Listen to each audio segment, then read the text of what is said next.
بسم اللہ الرحمن الرحیم، السلام علیکم۔ امید ہے آپ لوگ خیریت سے ہوں گے۔ آج ہم بات کریں گے جو اس وقت ہو رہا ہے، اور یہ وہی ہو رہا ہے جس کا کہ ہمیں ڈر تھا۔ اور آپ کو معلوم ہوگا کہ کل رات اسلام آباد سے G8 سے ایک صحافی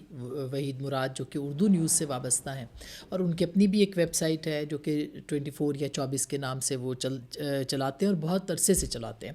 وحید مراد ایک نوجوان صحافی ہیں، نہ صرف نوجوان ہیں بلکہ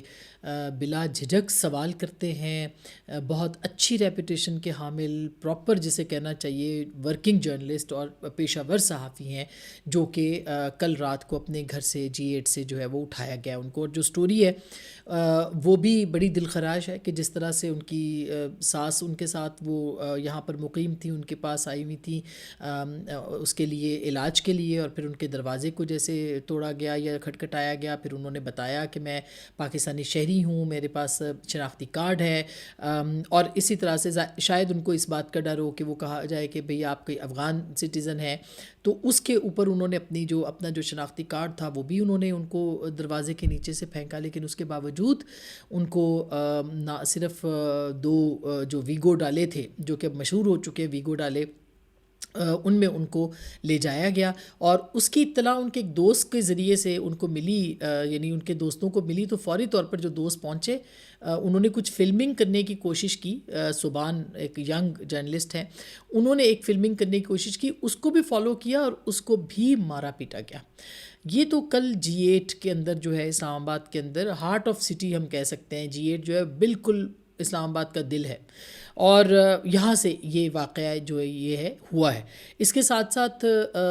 اس سے پہلے آپ کو یاد ہوگا کہ اسلام آباد میں ہی احمد نورانی صاحب جو کہ پاکستان کے ایک معروف صحافی ہیں، اس وقت امریکہ میں مقیم ہیں، ان کی ایک سٹوری تھی جو کہ جس کے اوپر ظاہر ہے اعتراض ہو سکتا ہے وہ سٹوری کے اوپر بہت سارے اعتراضات ہوں اور غلط ہو، اس میں بھی کوئی دو رائے نہیں ہے، لیکن ان کے بھائیوں کو یہاں سے جو ہے وہ اٹھا لیا گیا، ان کے گھر جا کے ان کی بھی والدہ اور بہنیں وہاں پہ تھیں، اور ان کے بھائیوں کو بھی اٹھا لیا گیا جن کا ابھی تک کچھ خبر نہیں ہے۔ اسی طرح سے اس سے پہلے کچھ دن پہلے تقریباً کوئی پچھلے ہفتے فرحان ملک جو کہ پاکستان کے ایک ویب سائٹ بھی چلاتے ہیں لیکن وہ صحافی ہیں، مستند صحافی ہیں، اس سے پہلے وہ ڈائریکٹر نیوز رہے ہیں سما ٹی وی کے، ان کو گھر سے پہلے اٹھایا گیا اور اس کے بعد پھر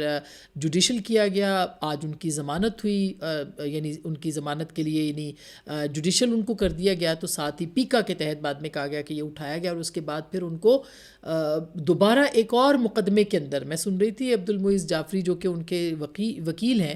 انہوں نے یہ بتایا کہ ایک اور کمپنی کو پہ چھاپا مارا گیا، اور اس میں کہا گیا کہ یہ جو کمپنی تھی اس سے فرحان ملک وابستہ تھے، اس کو بھی یعنی ان کے اوپر ایک اور الزام لگا کے پھر دوبارہ ان کو گرفتار کر لیا گیا۔ کل سمیع الدین بلوچ جو کہ بلوچ ایکٹیوسٹ ہیں، ہیومن رائٹس ایکٹیوسٹ ہیں، اور بلوچ یکجہتی کمیٹی کا حصہ ہیں، ان کے والد لاپتہ ہیں، ان کی والدہ بیمار ہیں، کل ان کی ضمانت ہوئی، جو پرسوں انہوں نے، آپ کو یاد ہوگا کہ 35 سے 40 خواتین نے، وکلاء نے ایک احتجاج کیا تھا کراچی کے اندر، اور وہاں پہ ان کو گرفتار کیا گیا۔ تمام خواتین کو کل رہا کر دیا گیا، لیکن سمیع الدین بلوچ کو کل جو ہے وہ رہا نہیں کیا گیا، ان کو کسی اور اس کے اندر جو ہے وہ کر کے ایم پی او کے تحت، اور یہ خود سندھ حکومت کی ایم پی او ہے، یعنی سندھ حکومت جو کہ اس وقت پاکستان پیپلز پارٹی کی ہے، ان کو ایک ایم پی او 3 جو کہتے ہیں نقص امن و امان، اس کے اندر گرفتار کر کے ان کو جیل بھیج دیا گیا۔ تو آپ سوچئے کہ یہ ہم ایک سوسائٹی جس میں ہم رہ رہے ہیں، جو ملک ہے، یعنی کہتے ہیں نا کہ جنگلوں کے بھی دستور ہوا کرتے ہیں، مطلب کوئی دستور تو ہو، کوئی قانون تو ہو۔ اگر آپ نے پیکا کے تحت ہی لوگوں کو اغوا کرنا ہے، گرفتار کرنا ہے، تو آپ کے پاس وارنٹ ہونا چاہیے کہ آپ کو اس مقدمے کے تحت ہم گرفتار کر رہے ہیں، یا آپ کے اوپر آپ نے پیکا کر دیا۔ اور ہم پہلے ہی کہتے تھے کہ پیکا کا مطلب یہ ہے کہ کھلی چھوٹ مل جائے گی، آپ جس کو مرضی جہاں سے مرضی اٹھا لیں۔ اور اسی طرح سے اگر آپ یہ سمجھتے ہیں کہ کسی کے اوپر شک ہے یا کوئی ریاست کے اوپر سوال اٹھا رہا ہے، اور اگر کوئی غلط سٹوری کرتا ہے تو پھر تو ٹھیک ہے، لیکن اگر کوئی سوال اٹھا رہا ہے تو آپ اس کے اوپر بھی اس کو بھی اٹھا لیں گے، تو میرا خیال ہے یہ پیکا کا قانون ایک کالا قانون ہے، یہ ریاست کو بہت پوری دنیا کے اندر بدنام کر دیا ہے اور کر دے گا مزید، اس طرح کے جو قوانین کے تحت جو ہے وہ لوگوں کو اٹھایا جا رہا ہے اور جس طرح سے اٹھایا جا رہا ہے۔ بھائی آپ کو اگر وہی بات ہے بار بار جو ہم کہہ رہے ہیں، اعتراض ہو سکتا ہے، خبریں غلط ہو سکتی ہیں، اوپینین سے آپ کو اختلاف ہو سکتا ہے، آپ نے ایک قانون بنا دیا ہے، اس قانون کے تحت آپ اٹھا لیں۔ یہ راتوں کو لوگوں کے گھروں میں گھسنا، دروازے توڑنا، لوگوں کی عورتوں کو ہراساں کرنا، ان کی فیملیز کو ہراساں کرنا، یہ کسی قانون میں نہیں ہے، یہ لا قانونیت ہے۔ اس کو بالکل کنڈیم کرنا چاہیے۔ میں خود اس چیز کی شکار رہی ہوں پچھلے دور کے اندر۔ میرے اپنے گھر کے اندر 2 مرتبہ جو ہے وہ لوگ گھسے ہیں، ہمیں ڈرانے کی کوشش کی گئی ہے، ہر طرح سے اس وقت جو ہے وہ ہمارے خلاف کارروائی کی گئی ہے۔ میں یہ نہیں کہتی کہ حالات بہت اچھے ہیں رہے ہیں، کبھی بھی پاکستان میں صحافیوں کے لیے حالات اچھے نہیں رہے، لیکن اس طرح کے جو قوانین ہیں اور اس طرح کے جو حالات بن گئے ہیں، ہم یہ مہر ثبت ہو گئی ہے کہ ڈریکونین لا یہ ہے پیکا، ایک کالا قانون ہے، اور اس کے تحت اگر کارروائی کی جا رہی ہے تو یہ بہت ہی خطرناک بات ہے، یہ بہت برا ٹرینڈ ہے۔ اسی طرح سے اگر آپ سمیع الدین بلوچ کا آپ کریں تو سمیع الدین بلوچ جو ہے ان کا اگر ان کے ساتھ تمام لوگوں کی ہو گئی ہے ضمانت، اور آپ نے ان کو اکیلی کو جو ہے وہ آپ نے جیل کے اندر بھیج دی ہے۔ اس وقت بلوچستان کے اندر ایک آگ لگی ہوئی ہے، لوگ آج بھی پریس کلبز کے باہر احتجاج ہیں، کل وڈ سے لانگ مارچ نکلے گا جو اختر مینگل صاحب کر رہے ہیں۔ تو آپ کہاں کہاں لوگوں کو روکیں گے، پھر کس کس طرح سے روکیں گے؟ اور پھر وہ وائسز جو کل ان کا جو سٹیٹمنٹ میں نے سنا سمیع الدین بلوچ کا، وہ صاف کہہ رہی ہیں کہ میں آئین اور قانون کو مانتی ہوں، اور آئین اور قانون کے تحت میں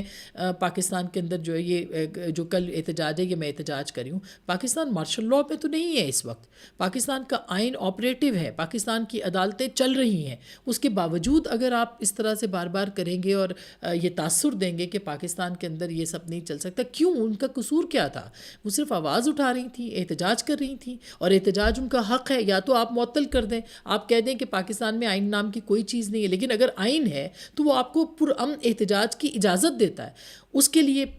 پی ٹی آئی کے کارکنوں کے ساتھ تو آپ کرتے ہی کرتے ہیں، وہ بھی قابل مذمت ہے۔ اب آپ نے صحافیوں کو بھی اس میں لے لیا ہے، آپ نے سوشل میڈیا کے ایکٹیوسٹ کو بھی لے لیا ہے، آپ نے اس کے اندر جو ہے وہ انسانی حقوق کے جو ایکٹیوسٹ ہیں ان کو بھی لے لیا ہے۔ تو یہ کہاں تک یہ سلسلہ چلے گا؟ اس سلسلے کو کہیں نہ کہیں روکنا پڑے گا، ورنہ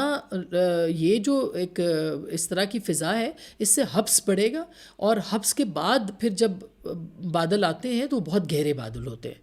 اور وہ جو جب بارش برستی ہے تو پھر وہ طوفان ہی ہوتا ہے۔ تو یہ خدا کا واسطہ ہے کہ اس طرح نہیں ہونا چاہیے، یہ چیزیں بہت ہی خطرناک ہیں۔ فرحان ملک ہوں، سمیع الدین بلوچ ہوں، یا پھر جو یہ ہمارے وحید مراد جو یہاں اسلام آباد سے اٹھائے گئے ہیں، وہ بچہ جو نوجوان صحافی ہے صوبان جس کو کہ مارا پیٹا گیا ہے، یہ سارے واقعات جو ہیں یہ الارمنگ ہیں، اور پیکا کے تحت آئے دن اب مقدمات جو ہیں وہ درج ہو رہے ہیں، صحافیوں کے حوالے سے جو کارروائیاں ہیں وہ تیز ہو گئی ہیں۔ اسی بات کا ہمیں ڈر تھا، یہ نہیں ہونا چاہیے۔ تو میرا خیال ہے کہ سینٹی کو کہیں نہ کہیں پریویل کرنا چاہیے۔ جو بھی ارباب اختیار ہے اس وقت سن رہے ہیں، یا جو اس کے اوپر جو ہے وہ سمجھتے ہیں کہ کسی کے ساتھ بھی اگر آپ کو شکایت ہے تو آپ نے قانون بنا دیا ہے، اس قانون کا سہارا لے لیں۔ اس طرح سے لوگوں کو اغوا کرنا، اٹھانا، اور اس طرح سے لوگوں کو لے جانا، پھر عدالت کے ہاتھوں کے اندر دوبارہ گرفتاریاں ہو جانا، یہ میرا خیال ہے کہ یہ ناقابل قبول ہے، یہ قابل مذمت ہے۔ احمد نورانی کے بھائی ہوں یا جو بھی ہوں، رشتہ داروں کا، خاندان والوں کا، دوستوں کا، ان کا قصور نہیں ہوتا کہ آپ ان کو ایک نشان عبرت بنا دیں۔ تو میرا خیال ہے کہ یہ ایک المیہ ہے، اور حکومت بھی اگر حکومت ہے، وزیر داخلہ صاحب ظاہر ہے محسن نقوی صاحب خود بھی ایک ادارے کے مالک ہیں اور بہت ریزنیبل آدمی ہیں، ان سے بھی یہی درخواست ہے کہ اس طرح سے اگر آپ کریں گے تو پھر معاملات اور زیادہ خراب ہو جائیں گے۔ آپ نے عدالتیں ہماری موجود ہیں، آپ ان کو وہاں پہ لے کے جائیں، اگر کسی نے کوئی قصور کیا ہے وہ ثابت کرے گا، اس کے پاس اول تو یہ بھی نہیں ہونا چاہیے، مگر آپ نے قانون بنا دیا ہے تو اب اس کا استعمال اگر اس طرح پھر بھی اٹھایا جانا ہے لوگوں کو، تو یہ قابل مذمت بات ہے۔ یہ اس کے اوپر ہم نے بات کرنی تھی آج، اور انشاءاللہ ہم کریں گے بھی۔ سمیع الدین بلوچ کے حوالے سے بھی ایک مرتبہ پھر سندھ حکومت اگر سن رہی ہے تو ان کو نقص امن کے تحت جو ہے وہ گرفتار کیا گیا، یہ سندھ حکومت کے انڈر یہ معاملہ ہے۔ اگر آپ فیل گڈ دینا چاہتے ہیں تاثر بلوچستان کے اندر، جہاں پہ لوگ جو ہے وہ اس وقت بہت سراپا احتجاج محتاج ہیں تو ان کو کم از کم آپ سمیع ہو یا مہرنگ ہو ان کو رہا کر کے آپ ایک پیغام ضرور دے سکتے ہیں، اور ان کے ساتھ بات ہونی چاہیے، ان کو انگیج کرنا چاہیے۔ ان سب لوگوں کو اگر آپ نے اس طرح سے ان کے ساتھ سلوک کیا تو یہ اس طرح سے تو پھر معاملات نہیں چلتے ہوتے۔ اور پہلے آپ نے دیکھا ہے کہ کیا اس کا نقصان ہوا، آپ نواب اکبر بگٹی سے لے کے اس سے پہلے سے لے کے دیکھیں اگر بلوچستان کی پوری تاریخ میں تو کس طرح سے لوگوں کے ساتھ جو ہے وہ اس نے ان کو مجبور کر دیا کہ وہ یہاں تک پہنچے۔ لیکن ہم بالکل یہ سمجھتے ہیں کہ جو بھی بلوچستان کے اندر BLA کر رہی ہے وہ دہشت گردانہ کارروائیاں ہیں، دہشت گرد وہ تنظیم ہے، علیحدگی پسندوں کے لیے بالکل جو ہے وہ پاکستان کو اس کے لیے تیار نہیں ہے، علیحدگی پسندگی کو تسلیم نہیں کیا جا سکتا۔ لیکن یہ جو پرامن آوازیں ہیں خدا را ان کے لیے جو ہے وہ کام ہونا چاہیے، بات ہونی چاہیے، اور ان کے لیے ان کے ساتھ ان کو انگیج کرنا چاہیے۔ اب تک کے لیے اتنا ہی، اپنا خیال رکھیے گا، اللہ نگہبان۔